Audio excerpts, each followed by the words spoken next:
欢迎觀眾再個轉到節目嘅現場，今日新聞幕後嘅單元，帶大家來關注嘅係呢一場事件呢。而家沙烏地阿拉伯嘅記者到土耳其嘅沙烏地阿拉伯領事館地擺失蹤到今，嚟後續引起嘅風風雨雨，到底會帶來哪條影響呢？今日請到嘅專家來賓呢，係靜態外交內嘅教授李登輝。李教授你好，姚連正你好，各位觀眾朋友大家好。教授，我想跟你請教一下，像這樣子，這個一個記者，他就是進了這個沙烏地阿拉伯的領事館，10月2號進去，然後就這樣失蹤了。然後在前一個禮拜，他其實也進去過一次，當時還是相談甚歡哦。可是為什麼像第二次這樣子不見？然後現在有很多消息都傳出，其實這個記者已經可能凶多吉少了，甚至有傳出那個錄音檔7分鐘，傳出有可能被刑求，甚至被肢解殺害。啊，在領事館發生這樣的事情，有可能嗎？這當然有可能啦。為什麼？因為就沙特阿拉伯來說的話，這個領事館、大使館，就等於是它的這個領土一部分嘛。是。哦，然後這個在領土一部分，他修理他自己的國人，他的國民，因為這個哈紹吉是沙特阿拉伯公民嘛。是。他在美國是有綠卡，就是居留權，但不是美國公民。他講說，哎，這是我們沙特阿拉伯的國民，然後不聽話，我都來修理。就是我家的事情嘛，所以基本上他們心態是這樣的，但他沒想到說，哎，這個哈紹吉不是一般人啊，是不是？他跟土耳其高層關係非常好，甚至你看鄂爾多安就土耳其總統嘛，是，也跟他都很熟啊。然後呢，他在華盛頓郵報特約的這個評論員，華盛頓郵報是美國這個首屈一指的，這個影響力很大的大報啊，不是個小報啊，這個都不一樣嘛。再說呢，哎，他過去擔任過王室的顧問，在英國擔任過這個。沙特阿拉伯駐英國大使館的顧問嘛，所以他是周旋於這個什麼，以這個各國的這個什麼達官顯要之間的，他認識很多相關國家的政要。然後後來他這個從事這個媒體工作，也認識不少什麼很多國家的這個媒體高層。所以就是說，哎，他的影響力以及他的這個什麼人際關係啊，不是一般我們講說一般的那個什麼小報的小記者，曉得吧？他這就是在國際間他是很有分量。那麼再說，他過去是沙特阿拉伯駐英大使館的顧問嘛，是，就是這個等於是幫沙特阿拉伯那個突厥親王的顧問嘛，對不對？沒錯嘛，那突厥親王是很有影響力耶，因為他爸爸就是以前的前內政部長嘛，是對，突厥親王還曾經到台灣來訪問的。對，跟我們關係蠻密切。老師，我們在看這個記者，其實身份其實也不一般。他從他家族，從他爺爺那一輩，好像就已經跟沙烏地王室已經過從，甚至是人家說是御醫嘛，然後政商關係又很好。那本來應該是沙烏地阿拉伯叫做可能叫國際傳聲筒，甚至是王室的地下發言人。對，怎麼突然就會變成這個那個現在的王室的一個眼中釘，甚至不惜這樣子要把他痛下殺手？這個可能是他怎麼應該說站錯邊呢？怎麼說站錯邊呢？因為沙特阿拉伯去年發生事情嘛，去年11月份嘛，這個王儲啊，就穆罕默德王儲，把他很多堂哥啊，這10幾個親王統統抓起來軟禁在一家5星飯店，然後把這個好幾個現任部長，好像4個現任部長，還有一些離職的這個已經卸任部長統統抓起來。他的目的就是借這個貪污，事實上什麼呢？是在掌握權力，也就是整肅異己。而這幾個堂哥被抓起來的堂哥，以這個輩分來說啊，都比他高啊。也就是說，如果按照過去沙特阿拉伯繼承的那個體制來說，他的爸爸是現在國王嘛，那麼不能夠立他為王儲的，應該立什麼？應該立他的弟弟，這爸爸的弟弟。因為我們講的沙特阿拉伯這個什麼，他的這個王位繼承是兄終弟及嘛。是。那現在這個國王年紀很大，沒錯，但是他還有個弟弟啊，他有個弟弟60幾歲嘛，好像是差不多快60歲了。哦，本來是這個怎麼？被立為王儲，大家認為說很正常啊，對不對？兄終弟及嘛，哎，結果不到1年就把他換掉了。那換成什麼？換成他哥哥的兒子，是，就是這個突厥親王的哥哥了。對，哦，好，那你換哥哥兒子，人家說還有道理，因為這哥哥本來要繼承國王嘛，後來就因為生病死掉了，所以還有道理。哎，沒多久又把哥哥的小孩換掉了，換成自己的兒子。是，那當然什麼呢？引起王室很多人的不滿。啊，特別是我們講說，現在這個王儲他年紀很輕啊，他被立為王儲的時候才31歲啊，對不對？那很多堂兄弟都50幾歲、40幾歲啊，甚至60幾歲，人家部長什麼長都當過，這個什麼大使什麼都當過，各種的歷練啊，內政外交歷練都比他高嘛，是不是？哦，排位的順序也比他高，再怎麼輪不到這個什麼小老弟啊？對呀，啊，所以什麼有些這個什麼這些堂兄弟啊，大概就是看不下去的，在後面就什麼，大概就是。不高兴批他的话，是，好了，这个话传出去，慢慢怎么来？当然王储就知道嘛，对，所以什么一不做二不休，才搞了一个什么不流血的正面一样嘛，对，把那些什么不听话的亲王通通一网打尽嘛。好，那么这其中应该都说有几个这个亲王，可能包括土里亲王的兄弟在里头，也是不满意这个穆罕默德这样做嘛，是不是？那你说这个哈绍奇。他本来就是土耳其亲王的顾问嘛，的亲信嘛，对不对？对嘛，所以他跟这些旧的这些什么亲王关系很密切。他现在看到这个小毛头，这就窜出来啊，然后这个目中无人啊，然后怎么好像有点这个都乱搞一样，借贪污啊，整肃啊，然后出兵这个什么也门。是不是耗尽多少百亿美金？现在好像也看不到这个什么胜利的尤其阿拉伯财政又赤字。没错嘛啊，那然后你看，把黎巴嫩的总理是不是好像在访问期间把人家给绑架了？你看不让他回去，是不是？然后又跟卡达断交，里外怎么让那些资深的堂兄弟都看不下去，所以怎么样？当然怎么对他很不满了。好了，那现在怎么那些堂兄弟就被抓起来嘛，或者说。表示效忠嘛，大概也被没收了很多钱嘛。对啊，包括那个中东股神很有名嘛，瓦里德嘛，他不是家产这个几百亿美金嘛，就直接给他了。对呀，大概不晓得拿多少钱出来，然后怎么才什么全身而退嘛，这个钱不见了，身体怎么就退出来了？好了，所以我说这个小毛头啊，就是这个王储啊，在这个沙特阿拉伯的王室里头啊。大概很多人都很不满。好了，那么哈绍奇呢，他是跟旧王室的那些亲王关系很密切，当然他也很同情他们的遭遇嘛，而且自己看到，这个王储其实好像就是乱搞嘛，里外好像没有一件事情把沙特阿拉伯弄得很好的，对不对？本来沙特阿拉伯人家说这个过去它是一个保守温和的国家，啊，这个在外面不止麻烦啊，把那内政方面呢，你看它的油价也不会乱提升油价嘛，对这个国内经济贡献很大啊。然后这个虽然境内有些禁忌。不要批评王室，不要批评宗教，其他赚钱也都没事嘛，对不对？但是这个小王储好像就不遵照过去的那一套体制，把它搞得天翻地覆一样。所以你们为什么说哈绍奇这个看不过去了，写文章骂他，就是骂他。但是问题是什么呢？这个小朋友怎么不堪一骂？是，所以说就变成说哈绍奇某方面来讲。触犯了这个亲王的天条。对，他就犯了一个什么很大禁忌，因为刚才讲了，沙特阿拉伯有2大禁忌啊，一个是不能批评宗教，批评宗教那不得了，另外就是不能批评王室，对不对？那最近又增加一个，就是说你不能讲那个什么讲人权这些，这个也不能讲，因为这个涉及到政治，所以王室不能讲，宗教不能讲，有关政治也不能讲，你这个3个不要冒犯，大概就没事了。好了，那现在怎么他触犯一个天条啊？三个都骂到了对，他讲政治这个也骂到了，还有他没讲宗教，对不对？要不然的话，这个什么犯了3个天条。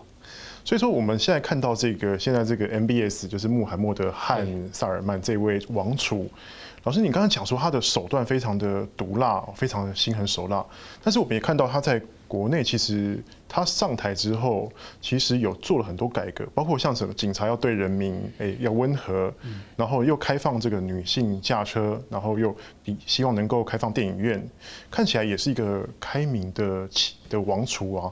他到底算是独裁还是开明啊？其实啊，我们讲说他允许烧掉的女性开车，外面都认为这是一个改革嘛，对，而且获得烧掉的女孩子的欢迎嘛。好，那我们就好好去了解的话，怎么？他这是要争取人心呢，特别是年轻人然后开放电影院，一般人哪些人看电影？大家都年轻人嘛，是不是？还有什么？他还开放那个球赛运动比赛，女生也可以看。过去女生不能去现场看的，现在都开放了，所以怎么？年轻人很支持他。对，然后他又打着这个肃贪、打击贪污的旗帜，把那些亲王都抓起来。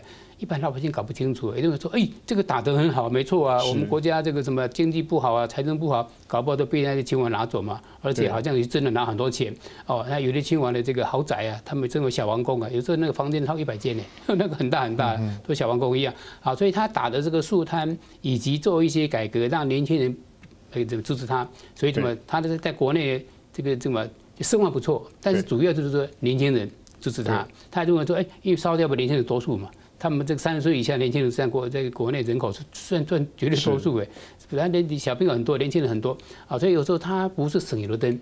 那有点类似我们讲说像北韩的这个什么金正恩金正恩他很凶，他也做一些改革是不是？他开放观光是不是？他要造类似美国那个什么那个影城那些的这个也是过去很少见的嘛。是不是？他认为说要把经济弄起来，干嘛的，到处去视察，他也要争取这个民心嘛。所以说这个穆罕默德虽然是年纪轻轻人，但是什么他在国内什么他有一手了。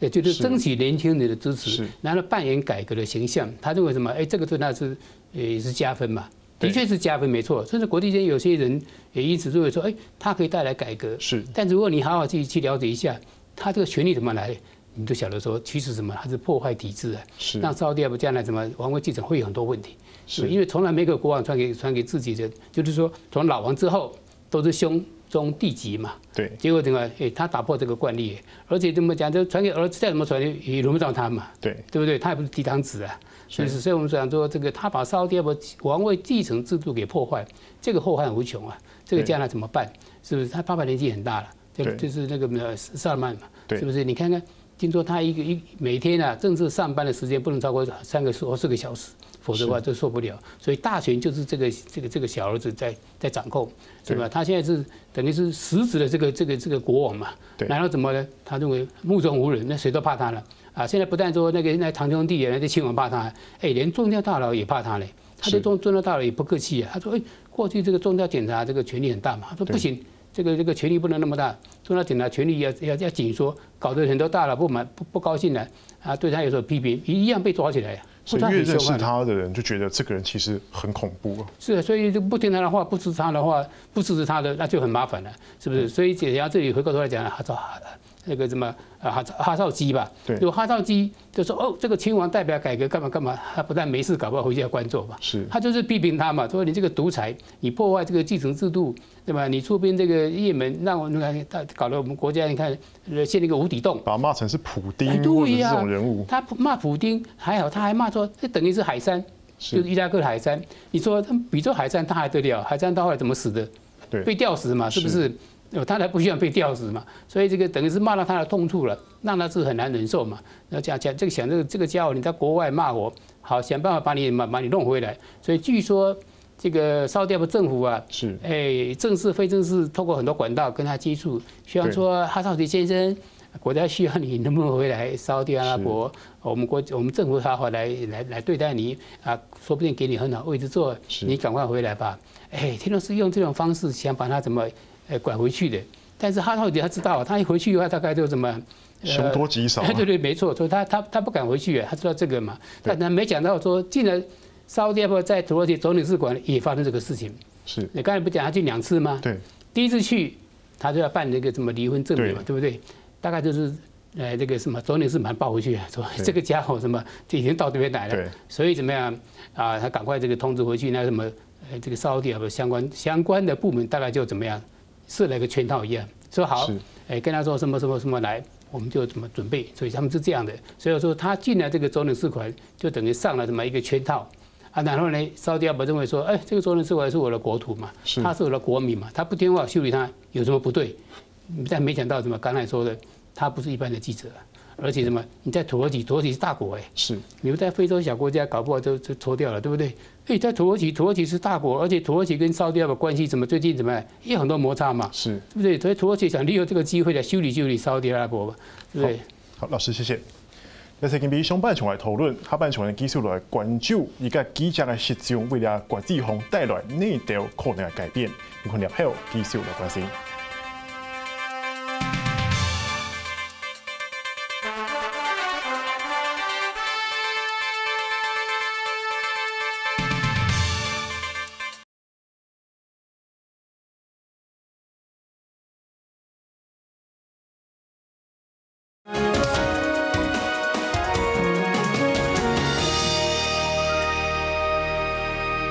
分享观众在跟我转到讨论现场，老师，我们接续上半场的话题，基本上这个哈绍基现在已经算是失踪了，但可能还没确定他的生死。虽然说各界都报道说他可能已经死亡了，甚至被惨无人道的对待，但现在目前为止还没正式宣布死亡，还在调查当中。那我们就看到说，其实当这个消息传出来的时候，其实欧美的国家反应一开始是蛮激烈的，甚至呢，那个美国包括了国务卿，包括了国家安全顾问，全都打电话给这个萨尔曼的王储，然后问到一些结果，好像这个萨尔曼王储不知情，不过就是一个记者失踪，为什么会引起这个各国的关切。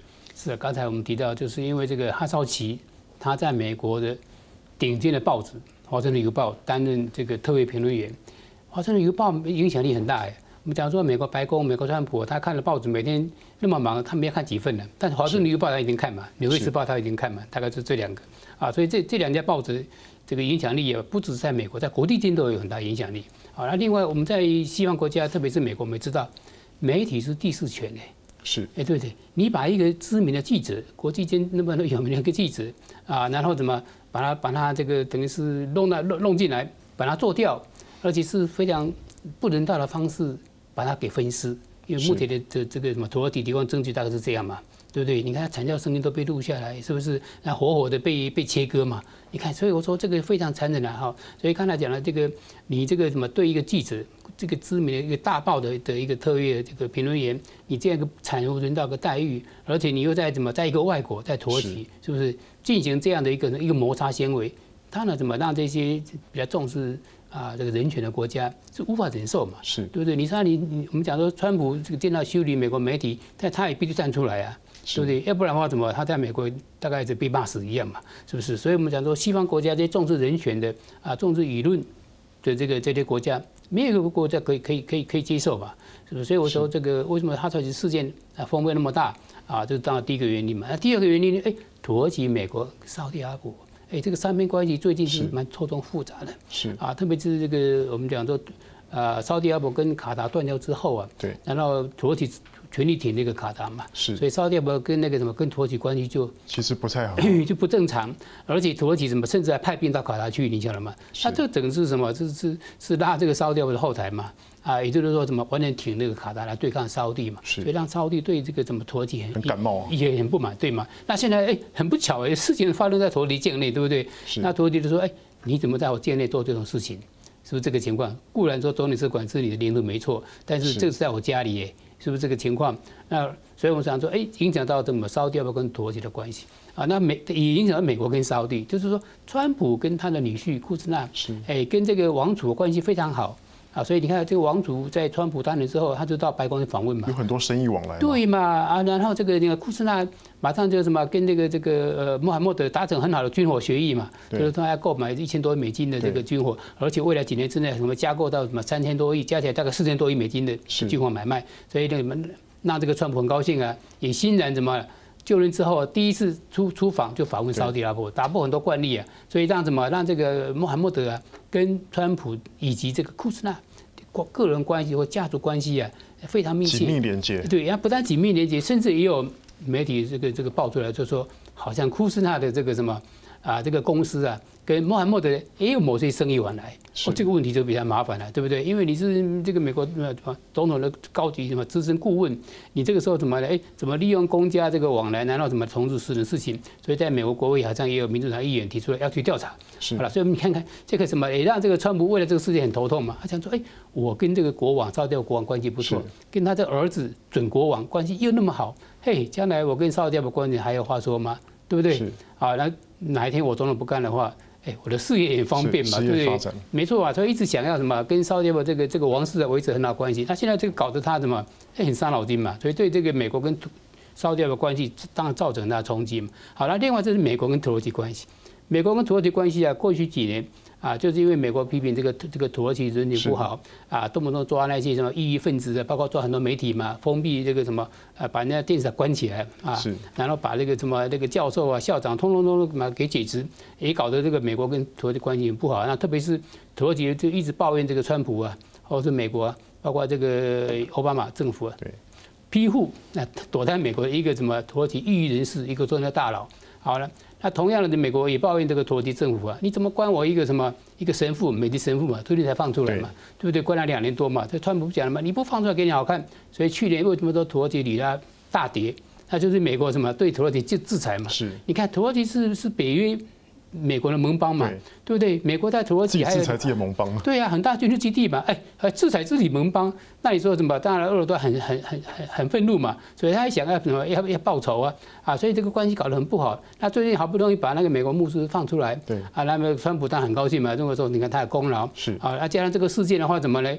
也让这个土耳其怎么跟美国的这个谈判呢有一些筹码了。是，你看，因为所有证据都在土耳其那边嘛。对，川普说你赶快拿出来，你赶快拿出来。那可能俄罗斯在后面怎么说？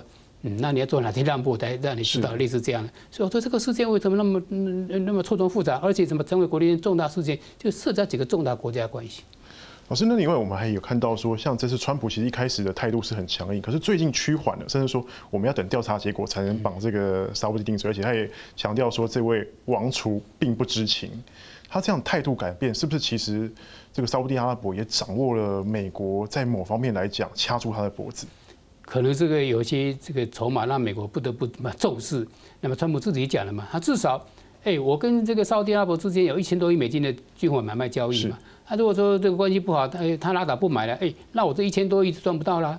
那川普自己说，你沙烏地阿拉伯不买我的，可以买其他国家，他可以买俄罗斯，可以买中国，可以买中国，也不一定要买我的。所以这个生意当然不能够断掉啊。那何况刚才我们说了，他还有什么将近3000亿未来的这个什么的这个清单嘛，就军火清单了。你看还有3000亿，加起来超过4000亿。那这个川普在商言商嘛，这个4000亿美金为美国赚多少这个什么就业机会？对不对？赚多少外汇？怎么可以这么轻易的让掉？最重要一个重要筹码嘛。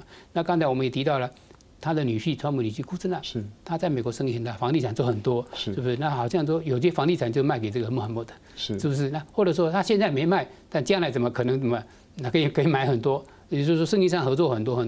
那么何况这个穆罕默德，最近本来在弄一个这个沙漠的高峰会嘛，是不是啊？没想到现在弄的什么那个高峰会就是那个大家都不去了。对啊，但是美国还是相挺，没错啊。所以这个川普也认为说，这也是美国这个企业界的投资的机会嘛。那对库斯来说，我未来我这个老丈人不当总统的话，我这个生意还可以做很大很大，是不是这样的？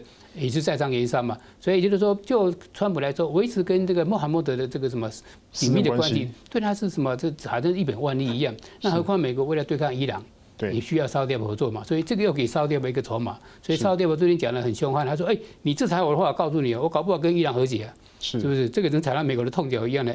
我那么讨厌伊朗，你怎么突然拥抱伊朗？是不是这样的情况？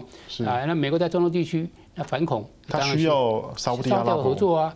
还有就讲了啊，虽然说美国要输出石油啊，对不对？美国需要进口原油，但是。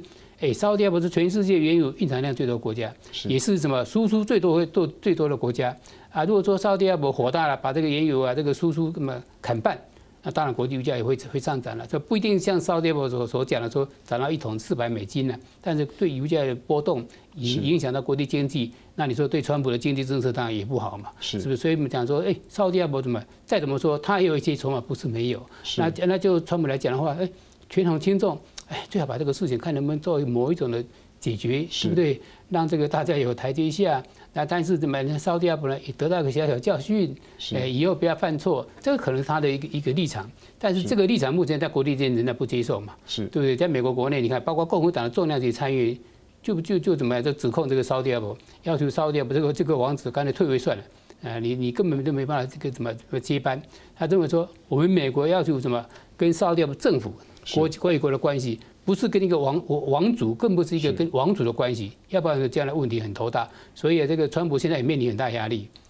那这个情况也说起来，就是说沙烏地阿拉伯也看准了，你这个川普跟你的女婿对，你这个家族跟我之间有那么多密切的关系嘛，是不是？你大概不敢太过分了。所以我说他们私底下。你看打电话嘛，对不对？可能电话之后可能还有一些什么秘密接触啊，所以川普最近不说了吗？再给沙烏地阿拉伯一些时间嘛，对不对？让他们调查，对，甚至美国也可以协助调查。没错，所以大概是可能怎么找一个就是大家可以接受的方案，对吧？那目前沙烏地阿拉伯态度也稍微软化一点嘛，他本来不是说我们根本没做，对不对？他进来，后来他出去哪里我怎么知道？咱这个怎么完全是这么强硬嘛？他现在怎么说呢？可能是某些什么不小心失手，不小心要去什么好像是审讯他嘛，对不对？出了个意外也有可能但是我们王室都不知道，国王不知道，王族更不知道，是不是？他撇得很清楚嘛，目的是做这样一个让步嘛。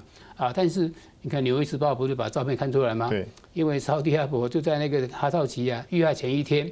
对，有飞机过去嘛，是不是？然后有人员进去。哎，对对，那当天晚上事情弄好又跑掉了，是不是？然后那些人呢，有10几个人嘛，照片都被登出来。而且跟王储有对，其亲密关系。中有4个啊，跟那个什么王室关系密切。那有一个呢是什么呢？是王储的保镖嘛，贴身保镖嘛。你看很多地方都他出现嘛，也就是说，王储不知道其实好像很难令人这个相信嘛，是不是？对。所以这个哎，涉及到王储，那就不得了了，是不是？因为现在大家好像是矛头指着他嘛，对不对？那土耳其那边呢？他的公布证据也很有趣，他一步一步的放，好像挤牙膏一样。哎，他不一下弄出来。他也是要维护跟沙烏地阿拉伯之间关系。他可能也是做讨价还价的筹码，就说哎，你做一些什么让步的话，那我就适可而止，对不对？对。你如果都不做让步，干嘛的话，我就把你弄到后来，让你什么没办法下台。你看，所以这个那个俄罗斯也很厉害的，对，老谋有手段的。对啊，老无理之哎，对呀。所以我说这个好像3个玩家在玩。